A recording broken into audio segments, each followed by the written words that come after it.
Assalamualaikum warahmatullahi wabarakatuh. Alhamdulillah wa syukurillah wala haula wala quwata illa billah. Allahumma sholli wa sallim ala nabiyyina Muhammad wa ala ali Muhammad amma ba'du. Sepisan boten wonten tembung ingkang langkung indah kejawi syukur ngersaning Gusti ingkang Maha Murah. Sholawat sarta salam kunjuk marang Nabi panutan Nabi Muhammad sallallahu alaihi wasallam. Ing dalu sakmangke kula kaliyan kanca-kanca Astabrata anggelar ringgit purwa kanthi durasi ringkas. Idep-idep punika tamba kangen. Jernyatanipun sampun gangsal sasi punika pandemi corona nggih seniman ingkang sangat terdampak ngantos pementasan wayang kulit lan kabudayan sanesipun terbatas.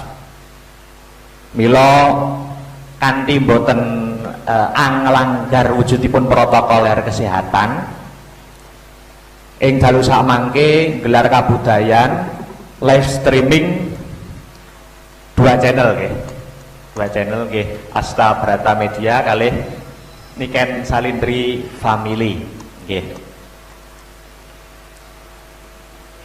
Dene punika inggih idep-idep suronan Agustusan inggih punika kadang-kadang kula saking Wayang Mania Community WMC ingkang kepareng rawuh nenggani matur nuwun. Nggih menika idep-idepipun inggih ambal warsa WMC. Nggih. Saderengipun monggo kula aturi perwakilan saking Kadang WMC Mas Karno utawi lintune ingkang mewakili monggo katuran atur pangantikan dhateng ngajeng punika. Monggo sasana saha wekdal kula pasrahaken.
Matur nuwun saking perwakilan kanca-kanca WMC.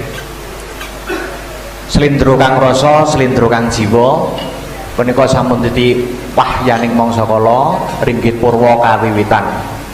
Ing pangangkah mugi-mugi pandemi corona ingkang angliputi animbrung wonten bumi Nuswantara saged diangkat kalih Gusti ingkang murbeng jagat.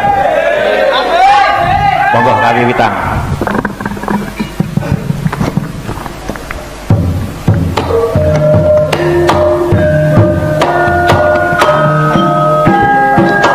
Jago Purwatunggal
Jari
rawanipun dandang gula Mbah Surat.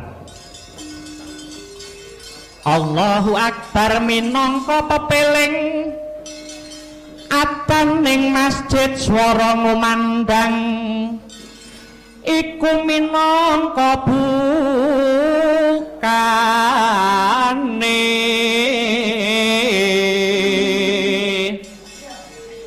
ngibadah kang satuhu umat Islam salate wajib luwih becik jamaah sunah ejo kantun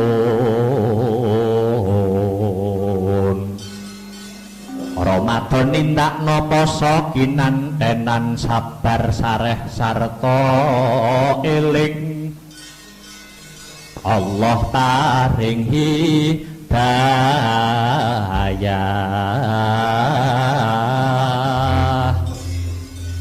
Leren dhisik Kang Gareng. Ya, Truk. Leren dhisik kok leren. Wah, yaene kok wis goro-goro. Ha iya. Jenenge kabudayan wayang kulit iki fleksibel, budaya sing lentur. Ngono ya, Truk. Ora kok kudu jam 11 limbukan. Apa meneh iki wis alame ya lagi pandemi. Ngono? Dadi ora entuk rampung isuk-isuk. Waktune dibatesi. Mula lagon-lelagonan, sinden sesendonan iki mung sak season ya kuwi season goro-goro. Ngono ya, Truk? Wah, luar biasa ya Mas, luar biasa. Alhamdulillah kapisan ngucapke syukur kunjuk ngersane Gusti Allah Subhanahu wa taala, Tuhan yang Maha Esa, yang widiwasa.